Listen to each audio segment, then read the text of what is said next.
जो वन अधिकारों के संघर्ष समिति बनी है वो और एसआरडीए मंडी के तत्वाधान से हम लोग कर रहे हैं और इसमें हमारे साथ जो आए हैं वो हैं श्री प्रकाश भंडारी जी हिमदारा समूह पालमपुर, गुमान सिंह जी हिमालय नीति अभियान के जो संयोजक हैं वो भी हमारे बीच मौजूद हैं। तो ये सभी हम अपना अपना जो इस अधिनियम और रूल्स के बारे में अपने अपने शेयर करेंगे। तो जो हमारे बीच सबसे जो प्रीशियस बहुमूल्य जो जिनके विचारों से हम वन अधिकारों को की मान्यता के लिए जो 2008 से संघर्षरत हैं, हमारे बीच बुजुर्ग Shri RS. Negi ji retired IAS अभी भी पूरी एनर्जी से वो हमारे बीच आते हैं और हमें पूरा अपना सहयोग और मार्गदर्शन करते हैं। तो सर्वप्रथम मैं हमारे जो वन अधिकार संघर्ष समिति किन्नौर के जो अध्यक्ष हैं श्री जियालाल जी सभी का स्वागत और आज के कार्यक्रम की रूपरेखा बताएंगे। जियालाल।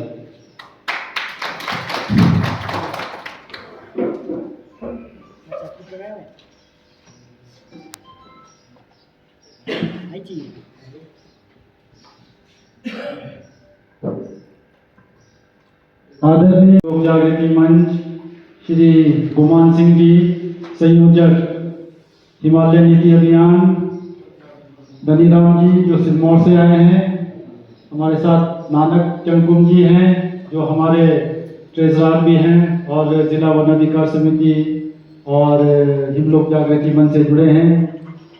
हमारे बीच रामानंद गुरु जी हैं जो 82 साल में भी जो है ये बड़े एनर्जेटिक और हमारे साथ हिमलोक जागृति मंच में कई साल से जुड़े हैं।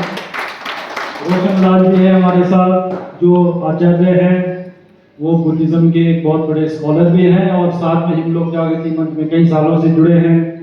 हमारे साथ प्रकाश भंडारी जी हैं। प्रकाश भंडारी जी जो है SRDA इन्होंने अभी जो स्थापित किया है और साथ में जो पालमपुर में इनकी संस्था है उससे भी जुड़े हैं। और हमारे साथ परमेश्वर जी हमारे सेक्रेटरी हैं जिला वन अधिकार समिति के। हमारे साथ मंडी से और बहुत सिरमौर से और चंबा से हमारे साथ जो साथी यहाँ पे आए हैं और हमारे साथ रिटायर्ड HAS अधिकारी हैं हमारे बीच, हमारे जो प्रेमनाथ जी हैं ये भी हमारे साथ जुड़े हैं कई सालों से हिमलोक जागृति मंच में। आप सभी पंचायती राज संस्थाओं से आए प्रतिनिधिगण प्रधान हैं, उपप्रधान हैं और आप FRC से जितने भी सदस्य और वन अधिकार समिति के जो भी पदाधिकारी आए हैं, किन्नौर के जो भी प्रबुद्ध जनता आए हैं, मैं हिमलोक जागृति मंच और जिला वन अधिकार समिति की तरफ से आप लोगों का यहाँ पधारने का मैं अभिनंदन करता हूँ, धन्यवाद करूँगा कि आप लोग इतने दूर से आए। आज जो हमने एक दिवसीय जो कार्यशाला रखा था इसमें आप लोगों ने शिरकत किया, तो आप लोगों का बहुत बहुत तहे दिल से धन्यवाद और अभिनंदन है। जैसा कि आप लोगों ने देखा है कि जो हम लोगों के जो आज के जो प्रमुख जो मुद्दे हैं इसमें वन अधिकार अधिनियम का जो क्रियान्वयन पूरे प्रदेश में किस तरह से हो रहा है, किन्नौर में इसकी क्या स्थिति है, इसके बारे में हम लोग आज चर्चा करेंगे। और वन अधिकार अधिनियम में भी जो है जैसे कि आप लोगों को पता है यहाँ पे 344 जो है व्यक्तिगत दावे मंजूर हो चुके हैं और एक जो हमारा सामूहिक दावा है वो मंजूर हुआ है पर उसका अभी तक पट्टा नहीं मिला है लिखवा गाँव का। ये अभी तक किन्नौर की स्थिति है और बाकी जो है विभिन्न स्तर पर जो है हमारे ये लंबित पड़े हैं।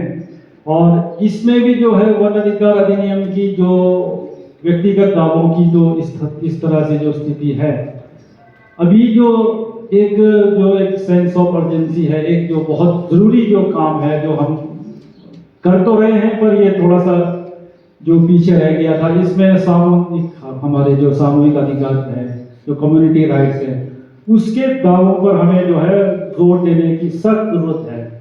क्योंकि जो है इंडिविजुअल जो राइट्स है आईएफआर के, वो तो जिसके पास कब्जे की भूमि है उसको मिलना है, पर जो ये सामूहिक जो अधिकार है, जो दावा है, ये पूरे गांव को मिलना है। इसमें हमको मैनेजमेंट का अधिकार मिलना है, इसमें हमें राइट्स मिलना है। जो हमारे जो कस्टमरी राइट्स है वो कानूनी रूप इसमें जो है इसको मिलना है, कानूनी जो मान्यता इसमें हमको ये मिलना है। तो ये बहुत बड़ा अधिकार जो इसमें काम करने की सख्त जरूरत है। और आज जो हमारा जो पूरे के पूरे इस वर्कशॉप का जो एक मेन जो मुद्दा होगा यही होगा आज का। और इसी के साथ जो है हम लोग जो है नौतोड़ के बारे में भी बहुत सालों से जो है वन अधिकार अधिनियम के साथ साथ ये नौतोड़ के लिए भी हम लोग बहुत जोर लगाते हैं, क्योंकि दोनों में जो है भूमि मिलनी है। जिनके पास वन अधिकार अधिनियम में जिनके दावे हैं उनको तो उसमें मिलना है, बाकी उसके अलावा लोगों को जिनको भी जो भूमि की जरूरत है वो हमारे पास जो है नौतोड़ रूल है 1968 का, उसके तहत किन्नौर में जो है तकरीबन 10,000 से ज्यादा दावे जो है अभी तक लंबित हैं पड़े हैं। तो ये एक बहुत बड़ा मुद्दा है। आदरणीय RS नेगी जी ने एक RTI फाइल किया था और लगभग 2010-11 के आसपास मुझे याद है, तो उसमें उस समय RTI में 6,666 केसेस तो तभी लंबित थे नौतोड़ के। और हम लोगों ने जो है आदरणीय RS नेगी जी के मार्गदर्शन में इस मुद्दे को जो है नौतोड़ बहाली का, जहां तक मैं बात करूं, आप देख रहे हैं कि अभी हमारे मंत्री जी हैं आदरणीय जगत सिंह नेगी जी, वो भी जो है बहुत बार गवर्नर जी के पास गए हैं कि आप जो है इसको बहाल कीजिए, FCA जो इसमें सस्पेंड करने का एक 5वीं अनुसूची में जो अधिकार है उसको लेकर, परंतु गवर्नर इसमें जो है उसमें कुछ नहीं कर रहे हैं। तो इसमें हमने इसी हमारे जो इसमें अपील में भी हमने एक लिखा है कि नौतोड़ बहाली के विभिन्न विकल्पों पर आज हम चर्चा करेंगे। इसमें विकल्प क्या हो सकते हैं, और ये विकल्प कोई नया विकल्प नहीं है। आदरणीय RS नेगी जी और हम लोगों ने जो है ये कई बार ये विकल्प जो है सरकार को सुझाया है, चाहे वो हमारे मंत्री जी हैं, चाहे बहुत बार यहाँ पे जो भी VVIP मूवमेंट्स होते थे, चाहे वो प्रदेश के पहले जो भी रहे मुख्यमंत्री हैं, या इवन हमने जो महामहिम गवर्नर को भी जो है ये इस चीज से अवगत कराया। इसमें जो है सेक्शन 31J FRA के सेक्शन 31J में नौतोड़ बहाल करने का प्रोविजन है कि इसमें जो है नौतोड़ को बहाल कर सकते हैं। इसका एक जो है छोटा सा मैं आपको कोट करके सुनाऊंगा। Rights which are recognised under any state law और law of any autonomous district council or autonomous council or which are accepted as rights of tribals under any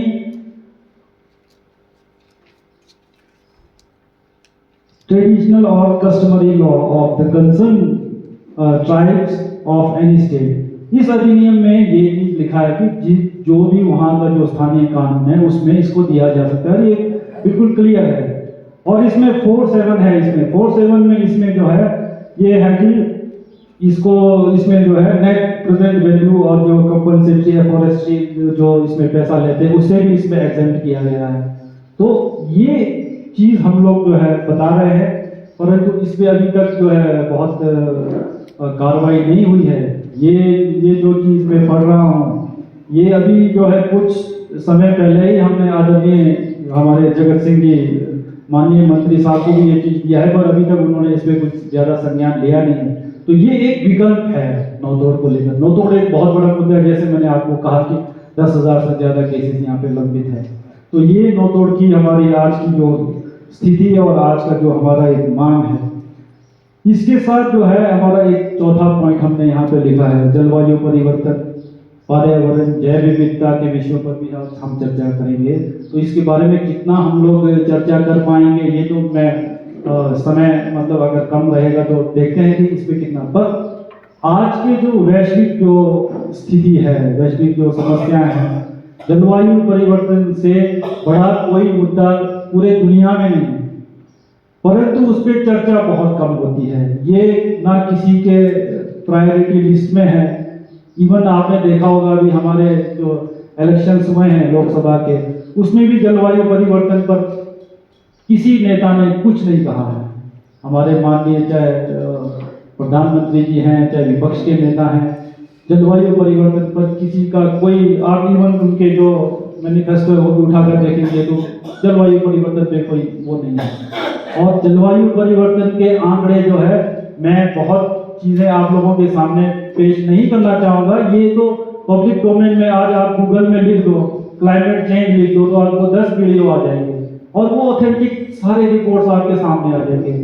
और जब आप उन रिपोर्ट्स को पढ़ेंगे तो आपके जो है ना पैर के नीचे से जमीन खिसक जाएगी। इस तरह के आंकड़े आज जो है हमारे को सोचने की जरूरत है इसके बारे में। और इसका जो सबसे ज्यादा जो प्रभाव है वो हमारे हिमालयी क्षेत्र और जो कोस्टल एरियाज है उसको सबसे ज्यादा इसका खामियाजा करना पड़ेगा। सबसे पहले एक मैं रिपोर्ट पढ़ रहा था, उसमें ये कह रहे थे इंडिया में जितने भी क्लाइमेट से जो रिलेटेड जितने भी इंसिडेंट्स हुए हैं उसका 44% जो है सिर्फ हिमालय क्षेत्र में हुआ है। तो आप सोच सकते हैं कि हमारा हिमालयी क्षेत्र जलवायु परिवर्तन से किस तरह से जो है इफेक्ट होने वाला है। इसके साथ साथ जो है हम लोग जो एक FCA अमेंडमेंट के हुआ है, FCA अमेंडमेंट 2023, इसके बाद हमारे जनजातीय कानून और जो भी हमारे और भी कानून है उस पर क्या फर्क पड़ेगा, हम लोग इसके बारे में भी चिंतित हैं और इसके बारे में भी हम अगर कोशिश करेंगे चर्चा करते हैं।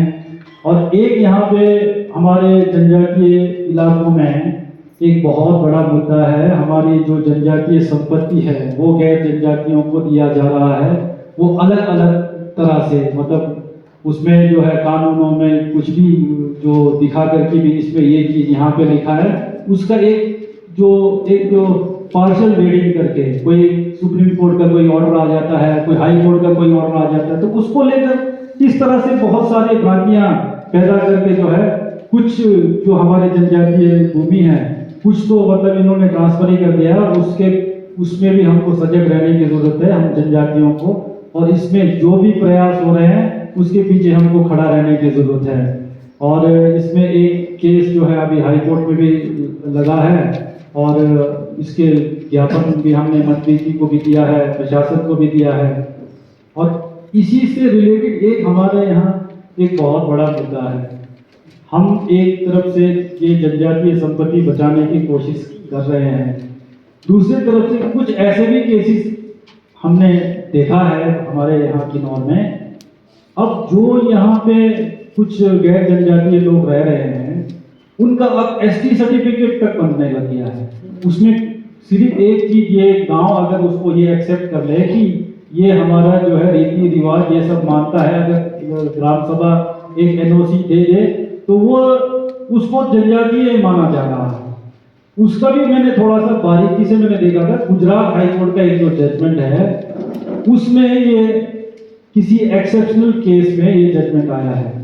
उसमें हुआ क्या है, वहाँ जो उस जनजातीय समुदाय की कोई लेडी थी, उसका जो लड़का था उसके जो फादर का पता नहीं था तो अब उस बच्चे को क्या आइडेंटिटी दिया जाएगा। उस एक्सेप्शनल केस में गुजरात हाई कोर्ट ने जजमेंट दिया है क्योंकि उसको अगर उसकी कम्युनिटी एक्सेप्ट करती है, वो कम्युनिटी के सारे रीति रिवाज मानता है, वहीं पे पैदा हुआ है, उसका खाना पीना रहना सहना सब वहीं पे है, तो इस सूरत में उसको दिया जा सकता है, उस सूरत में दिया है।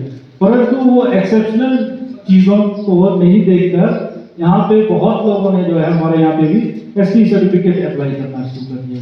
इस तरह से बहुत, जैसे आप लोग जो बाहर से आए हैं मंडी सिरमौर, और आप लोगों को तो यही पता होगा कि किन्नौर में बाहर के लोग नहीं बच सकते या वहाँ पे इस तरह का कानून है, बड़ा सख्त कानून है, परंतु उन कानूनों को किस तरह से कमजोर किया जाता है, ये एक हमारे यहाँ पे उदाहरण है। और इस पर मैं ज़्यादा नहीं कहूँगा, बहुत सारे वक्ता और भी है और FRA और ये इन चीज़ों के बारे में प्रकाश जी है, जुमान जी है, वो बेहतर बता पाएंगे। और मैं पुनः आप लोगों का यहाँ आने का स्वागत करता हूँ, धन्यवाद करता हूँ। जय हिंद, जय भारत।